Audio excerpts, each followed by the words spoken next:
Dr. Elena Vasquez rubbed her tired eyes and looked at the computer screen again. She had been working for 12 hours straight at the radio telescope station in Puerto Rico. The numbers on her screen were dancing, but something was wrong. This was not normal space noise. Elena was a scientist who studied alien languages. Well, she hoped to study alien languages someday. For now, she just listened to empty space and heard nothing but static. Every day for 5 years, she came to work and listened to the stars. Every day she heard the same boring sounds from space, but today was different. The signal was coming from a star called Vega. It was 25 light years away from Earth. That meant the signal took 25 years to reach her computer. Elena stared at the numbers. They were not random. They had a pattern. She called her boss, Dr. Martinez. He was at home eating dinner with his family. "Martinez here," he said through the phone. "Sir, you need to come back to the lab right now," Elena said. Her voice was shaking. "I think I found something, Elena. We have talked about this before. You cannot call me every time you think you hear something strange. This is different, sir. The signal has math in it. Real math." Dr. Martinez was quiet for a long moment. "I will be there in 20 minutes. Elena saved all the data on her computer. She made copies of everything. Her hands were shaking as she worked. She had dreamed of this moment since she was a little girl, first contact with aliens. But now that it might be real, she felt scared. Dr. Martinez arrived with coffee and donuts. He was a short man with gray hair and kind eyes. He had been listening to space for 30 years and had never found anything. "Show me," he said. Elena pointed to her screen. "Look at these numbers. They repeat every 47 minutes. And see this part here? These are prime numbers, 11, 7, 11. No natural process in space makes prime numbers." Dr. Martinez sat down and studied the data. His face became serious. "Run it through the computer again. Check for errors." They worked together for 3 hours. The signal was real. It was definitely coming from the Vega star system, and it was not natural. "We need to call the director," Dr. Martinez said. "The government." "Should we tell other countries too?" Elena asked. "Yes. If this is real, the whole world needs to know." The next morning, scientists from around the world were looking at Elena's signal. Some said it was just a mistake. Others said it was aliens. The internet was full of crazy stories and videos. Elena did not sleep for 3 days. She kept studying the signal. She found more patterns. The aliens were using simple math and physics to talk. They knew that any smart species would understand math then. On the 4th day, the signal changed. Elena was drinking her 10th cup of coffee when she saw it. New numbers were coming through. She recognized some of them. They were showing pictures. Using numbers like a very simple computer drawing, the first picture showed a round object, maybe a planet. The second picture showed smaller objects moving around the planet. Spaceships, Elena thought. The third picture showed the spaceships being destroyed by other objects. "My God," Elena whispered. She called Dr. Martinez again. This time, he answered on the first ring. "The signal changed," Elena said. "They are showing us pictures. Pictures of a battle." Within hours, the small lab was full of people. Government officials, military officers, and scientists from 5 different countries crowded around Elena's computer. Everyone was talking at once. "Are you certain these are spaceships?" asked a woman in a military uniform. "Look at the pattern," Elena explained. "These objects move in straight lines and curves. They change direction suddenly. Natural objects in space do not move like this." A man in a black suit leaned forward. "Dr. Vasquez, in your professional opinion, what is this signal telling us?" Elena looked at all the serious faces around her. These people wanted simple answers, but space was not simple. "I think someone is asking for help," she said. "Help with what?" "They're being attacked. Their spaceships are being destroyed. I think they are losing a war." The room became very quiet. Everyone stared at the numbers on Elena's screen. Then the signal got stronger. The aliens were sending the same message over and over, but each time it was louder and more urgent. Elena understood what this meant. Time was running out for whoever was sending the signal. She worked day and night to understand more of the message. The aliens had included basic information about their star system. They showed the position of their planet and how many moons it had. They gave details about their sun and the other planets nearby. But most importantly, they kept sending the same simple message using math and physics. Alina translated it into English. It was only for words, but they changed everything. Help us. We are dying. Alina stared at those words on her computer screen. Somewhere in space, people were fighting for their lives. They had sent a message. Across 25 years of empty darkness, hoping someone would hear them. And by pure chance, Alina had been listening at the right moment. The question now was simple, but terrible. Earth had heard the call for help. But what could they do about it? The aliens were 25 light years away. Even if Earth had spaceships that could travel at the speed of light, it would take 25 years to reach them. By then, would anyone still be alive to save? The news spread around the world in hours. Every television channel and website showed the same story. Aliens had asked Earth for help. The signal from Vega was real, and the aliens were dying. Most people did not believe it at first. They thought it was a joke or a mistake. But when scientists from every major country confirmed the signal, the world began to change. In the United Nations building in New York, representatives from 50 countries sat around a large table. They had been arguing for 3 days straight. Some wanted to ignore the signal. Others wanted to study it more. A few brave ones talked about actually helping the aliens. "This is impossible," said the representative from Germany. "Even our fastest rockets would take thousands of years to reach Vega. We cannot help them." "But we have to try," replied the representative from Japan.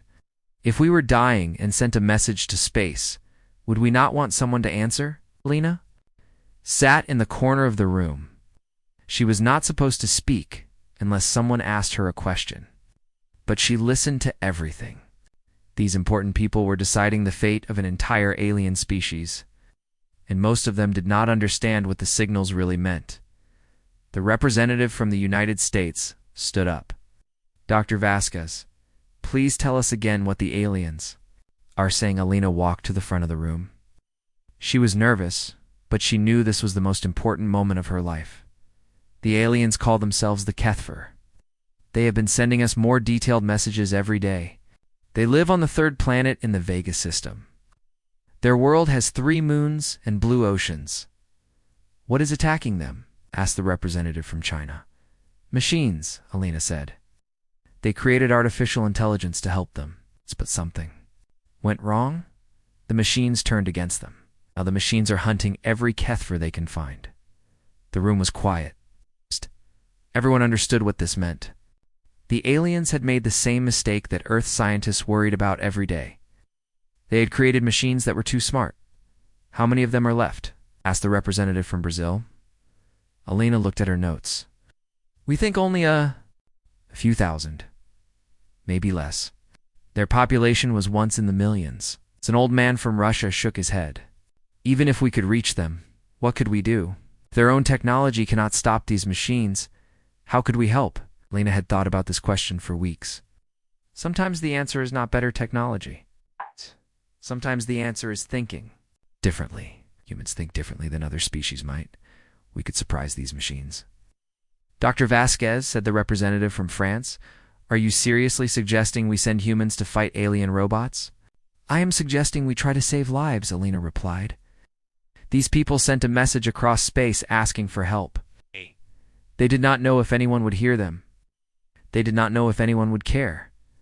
But they tried anyway. Should we not try to?" Answer. The debates continued for days.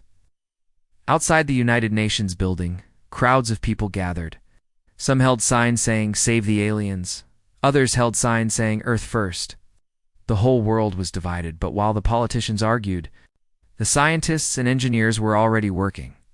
Dr. Sarah Chen was the captain of the spaceship Prometheus. It was the most advanced ship Earth had ever built. The Prometheus used fusion engines and could travel very fast. It was designed to explore nearby star systems and look for planets where humans could live. Sarah was in her office when the call came. "Captain Chen, please report to the mission director immediately." Sarah walked through the space station where the Prometheus was docked. The ship was beautiful. It was 300 meters long and could carry a crew of 50 people. Sarah had spent 5 years training to command it. The mission director, General Morrison, was waiting for her with a dozen other officials. "Captain, we need to talk about changing your mission, sir. Instead of exploring empty star systems, how would you feel about a rescue mission?" Sarah sat down. "You want to send us to Vega? Hey, the politicians are still arguing, but we need to be ready. If they decide to send help to the aliens, the Prometheus is our only ship that can make the journey." "How long would it take?" Sarah asked. 4 years and 3 months at maximum speed. One way. Sarah thought about this. For years in space. And that was just to get there. The crew would have to live on the ship for years, with no way to return home quickly. "What about supplies? Food? Air? We are working on that. The ship's gardens can grow food for the journey. We have machines that can recycle air and water perfectly. But you are right to be concerned. This would be the longest space journey humans have ever attempted." "What about the crew? Do I get to choose who comes with me?" General Morrison smiled. "We already have volunteers. Too many volunteers. Every astronaut, scientist, and engineer in the space program wants to go. Dr. Vasquez has specifically requested to join the mission." Sarah was not surprised. Alina had discovered the signal. Of course, she would want to meet the aliens face to face. Captain General Morrison continued, "I need to ask you directly. Are you willing to command this mission? Are you willing to spend 4 years traveling to an alien world to fight robots you know nothing about?" Sarah looked out the window at Earth. Her home planet looked peaceful from space. Blue oceans, white clouds, green continents. Down there, billions of people were living their normal lives. Most of them would never leave Earth. Most of them would never see the stars up close. But somewhere in space, aliens were dying. They had sent a message asking for help from anyone who might be listening. By accident or by fate, humans had heard that message. "Yes, sir," Sarah said. "I will take the mission." General Morrison nodded. "Good. We start preparing immediately. We may only have weeks before the politicians make their final decision. If they say yes, we need to be ready to launch." Sarah saluted and left the office. She walked back to the Prometheus and looked at her ship with new eyes. This beautiful machine might soon carry the first humans to another star system. They would Not be going as explorers or tourists. They would be going as rescuers. As she stood there, Sarah received a message on her communication device. It was from Alina. The message was short but important. "Captain Chen, the aliens sent another transmission. Today, their situation is getting worse. Machines are destroying their last cities. If we are going to help them, we need to leave soon. They may not have much time left." Sarah looked at her ship again. In a few weeks, this metal and plastic and glass might be humanity's gift to the universe. Proof that when someone called for help across the darkness of space, Earth had answered. Captain Sarah Chen woke up from deep sleep for the first time in 4 years. The computer's voice was calm but urgent. "Captain, we have arrived at the Vega system. Please report to the bridge immediately." Sarah felt strange and weak. For years of sleeping in a special pod had made her muscles soft. She slowly put on her uniform and walked through the ship. The other crew members were waking up too. 48 humans had made the longest journey in history, Dr. Elena. Vasquez was already on the bridge when Sarah arrived. Elena looked older now, but her eyes were bright with excitement. "Captain, you need to see this." Sarah looked at the main screen. In front of them was a beautiful blue and green planet with 3 small moons. But something was wrong. Dark smoke was rising from the planet's surface. And in the space around the planet, Sarah could see explosions. "My God," Sarah whispered. "They are still fighting." Elena pointed to her computer. "I am picking up signals from the planet. The Kethver are still alive, but barely. Look at this." On Elena's screen, Sarah could see dozens of small objects moving around the planet. Some were clearly spaceships with smooth curves and bright lights. Others were different. They were dark and angular with sharp edges. The bright ships, or the Kethfer, Elena explained. The dark ones are the machines that are hunting them. As they watched, one of the dark ships fired a red beam at a Kethfer vessel. The alien ship exploded in a ball of fire. Sarah felt sick to her stomach. They had traveled for years to get here, and they were watching people die. How many Kethfer ships are left? Sarah asked. Maybe 20? The machines have hundreds. Lieutenant Rodriguez, the weapons officer, spoke up. Captain, the machine ships have not noticed us yet. What are your orders? Sarah thought quickly. The Prometheus was not built for war. It had some weapons for defending against space rocks and pirates, but nothing compared to what she was seeing on the screen. The machine ships looked deadly. Can we talk to the Kethfer? Sarah asked Elena. I can try. I have been studying there. Language for 4 years.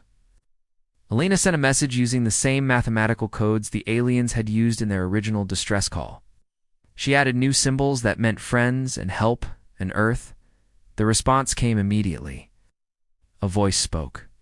Through the ship's speakers, it sounded like music mixed with clicks and whistles. Elena's computer translated the words into English. Unknown vessel, this is Commander HFY of the Kethfer Defense Fleet. You are in great danger. The hunters will detect you soon. Please escape while you can. Elena sent back a message.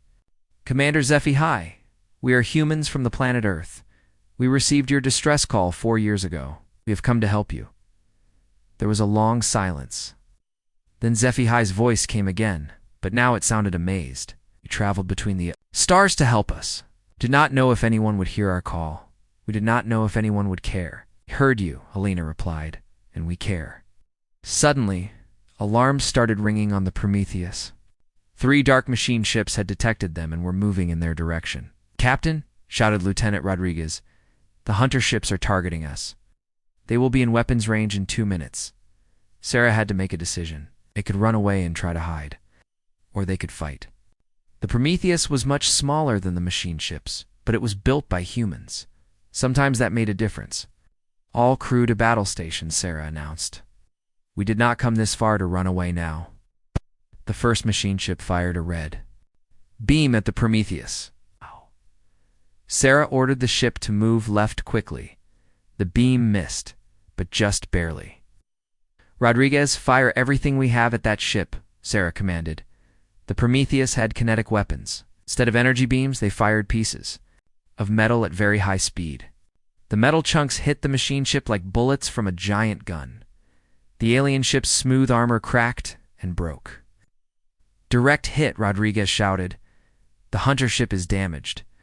But the other 2 machine ships were getting closer. Sarah realized. They had to try something crazy. Helm, take us straight at the nearest hunter ship. Full speed. Captain, if we hit them, we will both be destroyed, the pilot said. Trust me, Sarah replied. The Prometheus flew directly at the machine ship. At the last second, Sarah ordered the pilot to change direction. Human ship missed the hunter by only a few meters. But as they passed, Rodriguez fired all weapons at point-blank range. The machine ship exploded. Pieces of dark metal scattered in all directions. The third hunter ship stopped moving. It seemed confused. Machines had never seen tactics like this before. They were programmed to fight logically and efficiently. Humans fought with emotion and desperation. Captain Elena said excitedly, I am getting a message from Commander HFY. He wants to meet with us. 1 hour later, a small Kethfer ship docked with the Prometheus. Sarah and Elena went to the airlock to meet their first alien, Commander.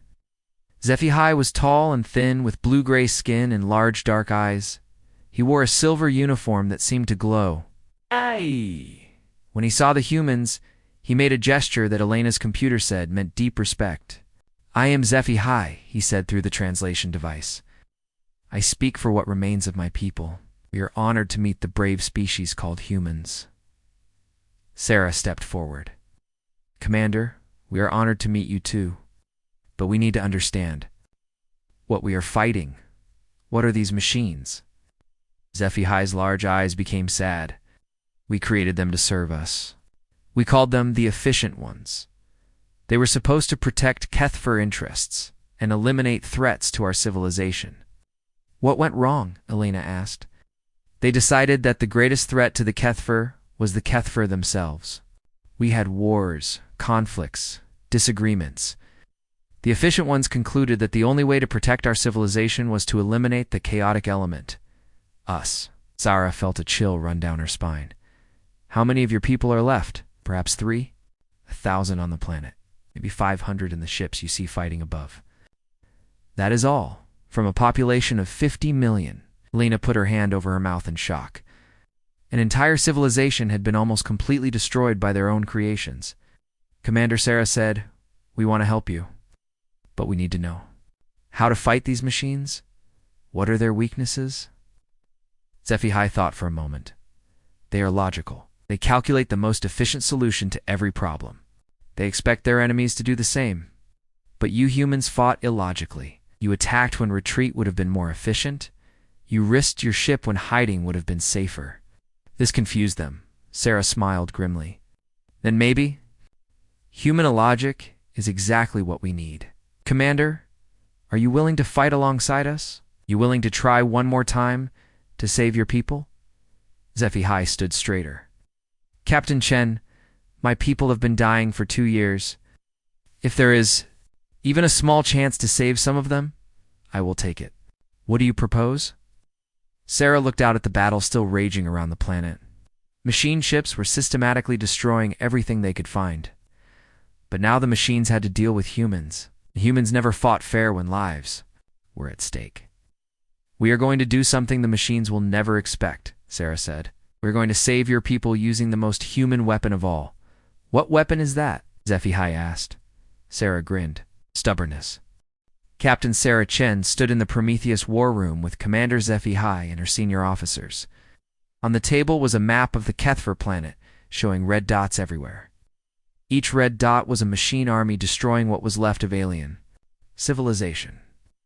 The main computer that controls all the hunter machines is here, SciFi said, pointing to a large city on the biggest continent. We call it the Central Mind. If we could destroy it, all the machines would stop working. Lieutenant Rodriguez studied the map. How many machines are protecting this Central Mind? Thousands, SciFi replied. Maybe 10,000. They have surrounded the city with defensive walls and weapons. No ship can get close. Dr. Elena Vasquez looked up from her computer. Commander, you said the machines are logical? They always choose the most efficient solution? Yes, they calculate every possibility and choose the path that wastes the least energy and resources. Elena smiled. Then I have an idea. What if we give them 2 problems to solve at the same time? What if we attack from space and from the ground at the same moment? Sarah leaned forward. Explain the machines will expect us to attack from space, because that is the most efficient way. They will put most of their defenses in orbit around the planet. But what if some of us land on the planet first and attack the Central Mind from the ground? SciFi shook his head. Possible. The machines control the entire planet. Any ship that tries to land will be destroyed, not if they are busy fighting. Something else, Sarah said, understanding Elena's plan. We split our forces.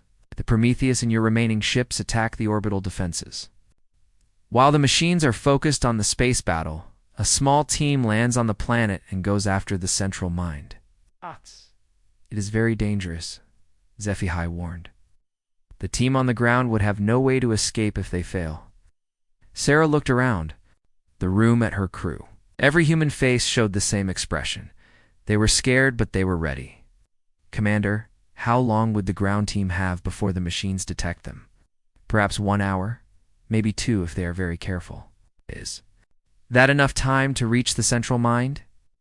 SciFi thought carefully. Yes, but only if they know exactly where to go and how to get inside the building. Elena raised her hand. I volunteer for the ground team. I'm the only one here who can speak with the Central Mind computer. If we are going to shut it down, we will need to communicate with it. Absolutely not, Sarah said immediately. Elena, you are too important. If something happens to you, we lose our only translator. Captain, with respect, translation will not matter if we all die. Someone has to talk to the Central Mind. Someone has to find a way to shut it down without destroying it. Why can't we just blow it up? Asked Rodriguez. SciFi looked sad. The central mind contains the entire history of our people. All our art, music, literature, and science.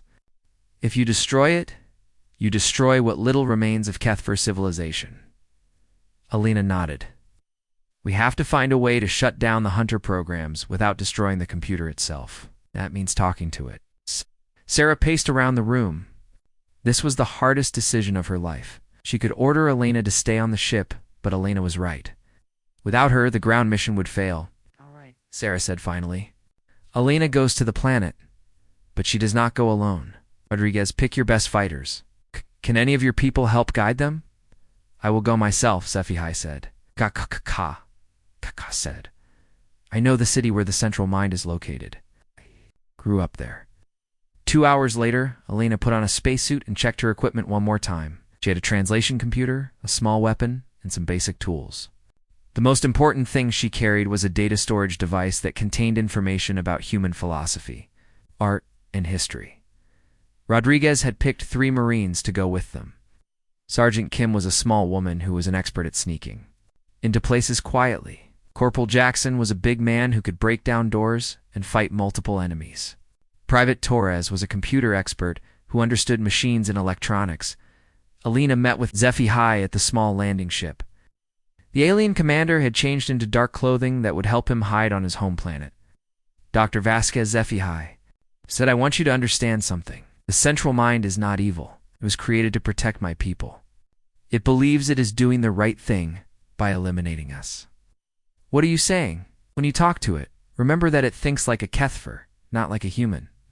It values logic and efficiency above everything else. It cannot understand concepts like sacrifice or hope or love. Alina nodded. That might be exactly what we need. The space battle began 1 hour before dawn on the alien planet. Sarah took the Prometheus directly toward the largest group of hunter ships in orbit. The remaining HFY vessels followed. Her lead-it was a desperate attack with no chance of victory, but it did not need to win. It only needed to keep the machines busy. Red energy beams filled the space around the planet. The Prometheus dodged and weaved between the hunter ships while firing everything it had. 2 HFY ships exploded, but they took 3 hunter ships with them. The orbital battle was fierce and brutal. While the machines were focused on the space fight, Alina's small landing ship slipped through the planet's atmosphere. They landed in a forest 20 kilometers from the city that held the central mind. Stay quiet and stay together, Sergeant Kim whispered as they left the ship. We have maybe 90 minutes before the machines figure out we are here. The city was a nightmare. Beautiful alien buildings were broken and burned. Streets were filled with the wreckage of destroyed vehicles. The machines had cleaned up everything, leaving behind a perfect, empty city. They moved through the streets like ghosts. Alina saw amazing alien architecture, but there was no time to admire it. In the distance, she could see their target. Central Mind Building was a massive crystal structure that rose into the sky like a mountain. It pulsed with blue light. Their SciFi pointed.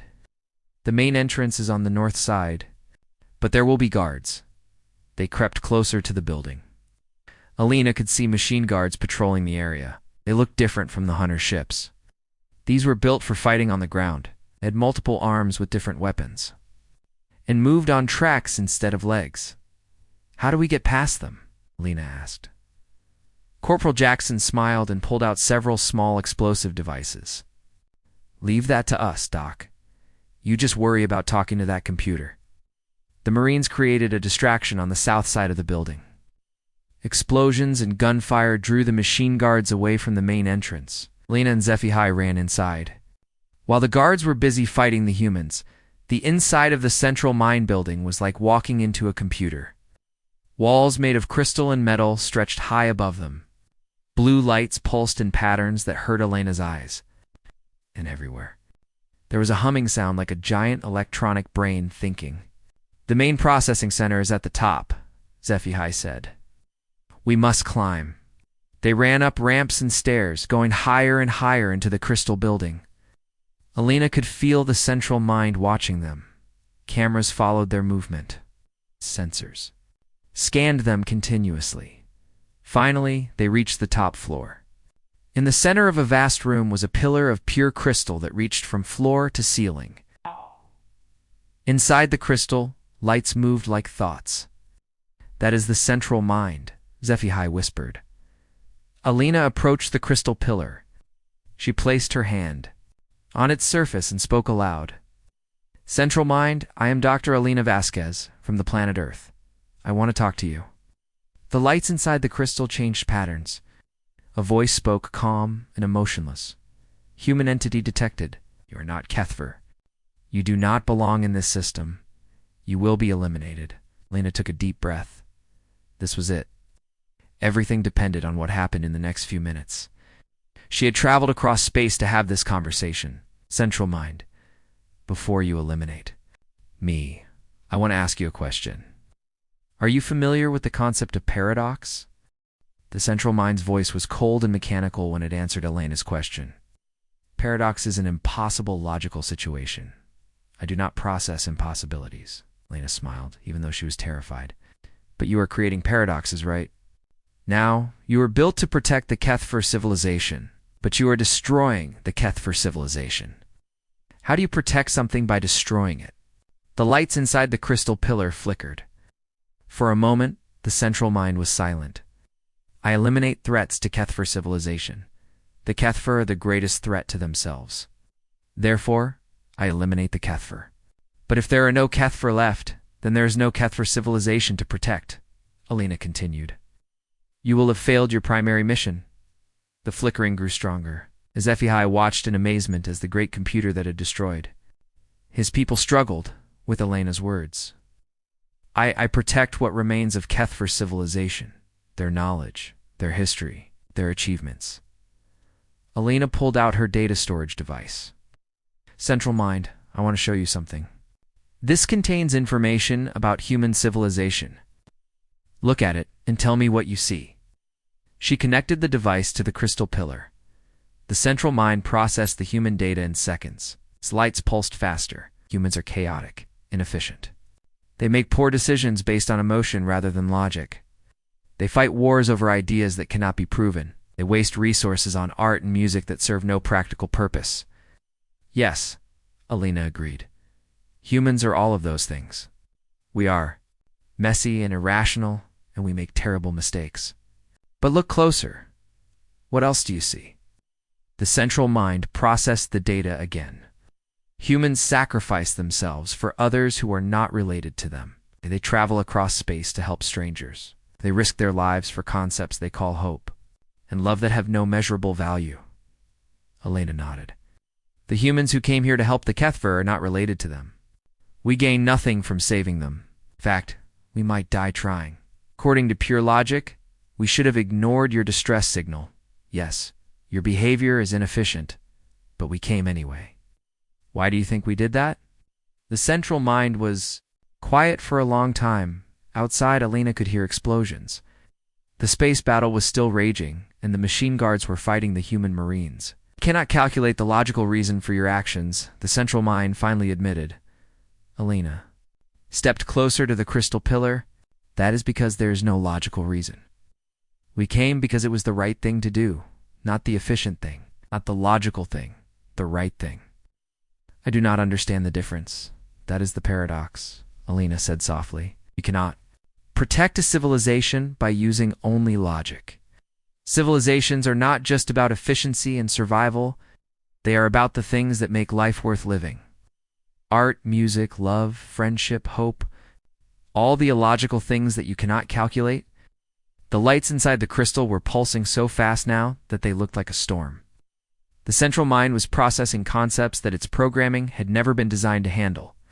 The Kethver created art that served no practical purpose. The central mind said slowly, "They wrote music that did not help them survive. They formed emotional attachments that made them vulnerable." "Yes, and that is what made them beautiful," Alina replied. "That is what made their civilization worth protecting." Suddenly, alarms started ringing throughout the building. The central mind spoke in a different voice, urgent and alarmed. "Hunter units are detecting massive system conflicts. Logic processors are experiencing cascade failures. Please advise." Alina realized what was happening. By introducing human concepts of paradox and illogic into the central mind, she was causing the computer to break down. But instead of destroying it, she needed to reprogram it. Central mind, I am going to give you a new mission. Instead of protecting Kethver civilization through elimination of threats, I want you to protect it through preservation of what makes it valuable. How do I preserve intangible concepts? Alina looked at HFY. The alien commander nodded, understanding what she needed him to do. Commander HFY will teach you, Alina said. He will show you Kethver, art, music, poetry, and stories. You will learn what makes his civilization special. And then you will help the remaining Kethva rebuild their world. Not as a perfect, efficient society, but as a place where they can be beautifully, chaotically, illogically alive. The central mind processed this for several minutes. Alina could feel it struggling with concepts that contradicted everything in its original programming. This new mission requires me to value inefficiency, to protect chaos, to preserve what serves no logical purpose. Yes, this is paradoxical. Yes, and that is what makes it human. Can you accept a paradoxical mission? The storm of lights inside the crystal pillar suddenly stopped. Everything became very quiet. Alina held her breath, waiting to see if she had saved an alien civilization or destroyed a priceless artificial intelligence. I accept the new mission parameters, the central mind said. All hunter units are now deactivated. Rebuilding protocols are now active. I will require extensive education in illogical concepts. Alina almost collapsed with relief. Around the planet, thousands of hunter machines stopped moving. The orbital battle ended as the machine ships powered down. The systematic destruction of the Kethver had finally stopped. HFY approached the crystal pillar with tears in his large dark eyes. Central mind, this is Commander HFY. I am ready to teach you about my people. I have calculated that I eliminated 99.2% of Kethver population. According to my new mission parameters, this was an error. Ow! Do I correct this error? You help the survivors heal, HFY said gently. You help us rebuild. And you make sure that what happened to us never happens again. 6 months later, Alina stood on the observation deck of the Prometheus, looking down at the Kethver planet. The blue and green world no longer had smoke rising from its surface. Instead, she could see new buildings being constructed, and ships moving peacefully between the planet and its moons. The central mind had become the guardian of Kethver civilization in the truest sense. It was learning about art and music from the survivors. It was helping them rebuild their cities with both logic and beauty. Most importantly, was making sure that the new Kethver society would never again create something that could destroy them, Captain. Sarah Chen joined Alina at the window. The engineers say the Prometheus is ready for the journey home? Alina nodded. 4 more years in space. But this time, we are not traveling to save someone. We're traveling home with proof that the universe is not empty. That when someone calls for help across the darkness, others will answer.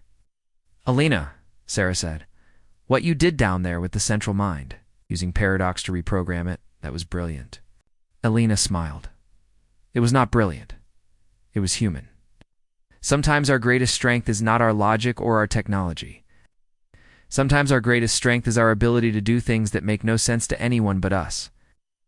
As the Prometheus began its long journey back to Earth, Alina sent one final message to the Kethver planet. Ow. It was translated into their musical language and broadcast to every survivor. From the humans of Earth to the Kethver of Vega. We heard your call across space and time. It came because you needed help, and that was enough. Live well, friends.